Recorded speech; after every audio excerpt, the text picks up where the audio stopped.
धान बोनसवरून काँग्रेस आक्रमक. शेतकऱ्यांच्या हक्कासाठी सरकार विरोधात एल्गार. बोनस कुठे गेला? काँग्रेसचा सरकारला थेट सवाल. शेतकऱ्यांचा संयम सुटण्यापूर्वी निर्णय घेण्याची मागणी. धान उत्पादक शेतकऱ्यांच्या हक्काच्या बोनसच्या मुद्द्यावरून आता राजकीय वातावरण चांगलंच तापलंय. धानाला योग्य भाव, उत्पादन खर्चात झालेली प्रचंड वाढ आणि त्यात बोनसचा रखडलेला प्रश्न यामुळे शेतकरी आर्थिक संकटात सापडला असताना काँग्रेसने सरकारविरोधात आक्रमक भूमिका घेत शेतकऱ्यांच्या हक्कासाठी जोरदार आवाज उठवला. शेतकऱ्यांच्या घामातून पिकवलेल्या धानाचा मोबदला मिळण्यासाठी शासनाने जाहीर केलेल्या योजनांची प्रभावी अंमलबजावणी का होत नाही? धान बोनसचा प्रश्न नेमका कुठे अडकला आहे? शेतकऱ्यांना त्यांच्या हक्काची रक्कम मिळणार तरी कधी? असे सवाल उपस्थित करत काँग्रेसच्या पदाधिकाऱ्यांनी सरकारला धारेवर धरले. शेतकरी वर्षभर कष्ट करून धानाचे पीक घेतो. बियाणे, खत, औषध, मजुरी, सिंचन, यंत्रसामग्री आणि वाहतूक या सर्व खर्चात मोठी वाढ झाली आहे. उत्पादन खर्च वाढत असताना शेतकऱ्यांच्या हातात अपेक्षित उत्पन्न पडत नसल्याने शेतकऱ्यांच्या आर्थिक अडचणी दिवसेंदिवस वाढत आहेत. अशा परिस्थितीत बोनसची रक्कम वेळेत मिळणे ही शेतकऱ्यांची गरज असून त्याकडे दुर्लक्ष करणे म्हणजे शेतकऱ्यांच्या जखमेवर मीठ सोडण्यासारखे असल्याचा आरोप काँग्रेसकडून करण्यात आला. आश्वासन नको, शेतकऱ्यांच्या खात्यात पैसा हवा. यावेळी काँग्रेस कार्यकर्त्यांनी सरकारकडे केवळ आश्वासन देण्याऐवजी धान बोनसची रक्कम तातडीने शेतकऱ्यांच्या खात्यात जमा करण्याची मागणी केली. निवडणुकीच्या काळात शेतकऱ्यांच्या प्रश्नांवर मोठमोठी आश्वासने दिली जातात, मात्र प्रत्यक्षात शेतकऱ्यांना आपल्या हक्काच्या पैशासाठी मात्र आंदोलन करावं लागतं ही गंभीर बाब असल्याचं काँग्रेस नेत्यांनी म्हटलं. आंदोलन आणखी तीव्र करण्याचा इशारा. धान बोनसचा प्रश्न तातडीने मार्गी न लागल्यास आंदोलन आणखी तीव्र करण्याचा इशारा काँग्रेसकडून देण्यात आला. दरम्यान या आंदोलनामुळे परिसरातील राजकीय वातावरण चांगलेच तापले असून धान बोनसच्या मुद्द्यावर सरकार आता काय निर्णय घेणार याकडे धान उत्पादक शेतकऱ्यांचे लक्ष लागले आहे. शेतकऱ्यांच्या हक्काचा पैसा कागदावर नव्हे तर प्रत्यक्ष खात्यात जमा झाला पाहिजे हीच काँग्रेसची ठाम भूमिका असल्याचे यावेळी स्पष्ट करण्यात आले. सिटी इंडिया न्यूज साठी प्रतिनिधी राहुल पानतावणे. पत्र पाठवून सांगतात तुमचे भरलेले पैसे वापस घेऊन जा, तुम्हाला कनेक्शन देणार नाही. तरी आम्ही चूप बसलोय. कोणासाठी चूप बसलाय? कुठला तुम्ही त्या कसलं दडपण आहे तुमच्यावर मला समजत नाही. त्या ठिकाणी सन्मान्य कर त्या ठिकाणी राजे मुळक साहेबांनी सांगितलं खताचे भाव बोलावतात नाही आपण का? मी परवाच्या दिवशी कळमेश्वर तालुक्यात त्या ठिकाणी गावाला होतो.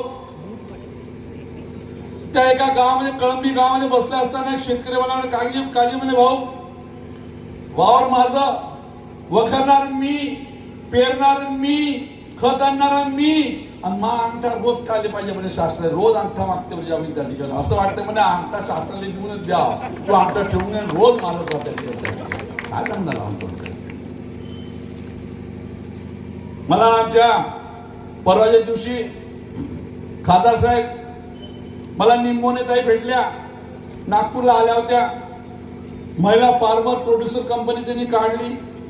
फार्मर प्रोड्युसर कंपनी नुसती रजिस्टर केली. कंपनी केव्हा सुरू होईल तेव्हा होईल द्यायची, पण झाल्या त्या कंपनीमध्ये असणाऱ्या जेवढ्या महिला आहेत त्यांचं राशन बंद करून टाकलं. म्हणजे ग्रामीण भागातल्या महिलांनी उद्योजक व्हायचंच नाही.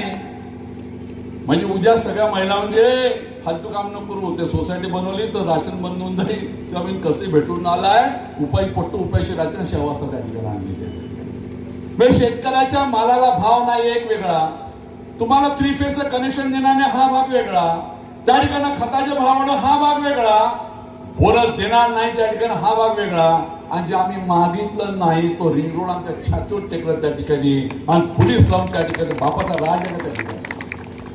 माझं तर एवढंच म्हणणं राहील, हा काँग्रेस पक्षाचे सगळे नेते आहेच, पण मला एवढंच सांगणं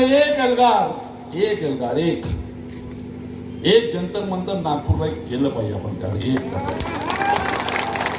वाटतं जे व्हायचं होऊन जाऊन द्या एकदाच काय व्हायचं होऊन द्या चालायच्या.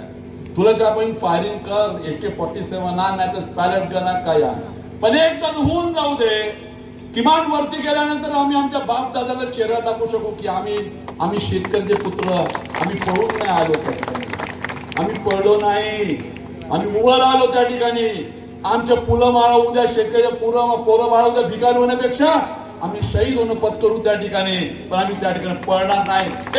एक जंतर मंतर आपल्याला एकदा नागपुरात करून दाखवलं पाहिजे. ही भूमिका घेऊन, हा विचार घेऊन आपण सगळ्यांनी आज केलं पाहिजे. आणि मी आज या बाकी कर्मचाऱ्याला सांगतो त्या ठिकाणी, हे पोलीसवाला तू नीट फोटो काढले आणि तो SP ला कळून देतो रे त्या ठिकाणी, आणि त्या SP ला सांगतो की शेतकऱ्याच्या आडवा आला तू त्या जेवणामध्ये त्या ठिकाणी भाजीपोळी नाही खायची, त्या ठिकाणी सिमेंट आणि गिट्टी आणि लोखंड खातो त्या ठिकाणी, आणि मग आमच्या शेतकऱ्या त्या ठिकाणी पोलीसवाला सांगतो तुमची बायको सुद्धा तुम्हाला डब्बा तयार करून द्यायचे असेल, तो डब्बा खात असताना ते धान्य त्या शेतकऱ्याच्या शेतीमधून उत्पन्न झालेलं आहे याची जाण मनामध्ये राहू द्या त्या ठिकाणी. नाही पुढच्या वेळ लोखंड सिमेंट खाऊन डब्बे आणा, तुम्ही त्या ठिकाणी भाजी पोळीचे डब्बे आणू नका, अशा भूमिका आपल्याला घ्यावं लागेल. पण आज सन्मान आहे तुमचे आमचे नेते राहुल गांधी आज दिल्लीमध्ये देशामध्ये सगळीकडे धडधडून लढून आलेले आहे.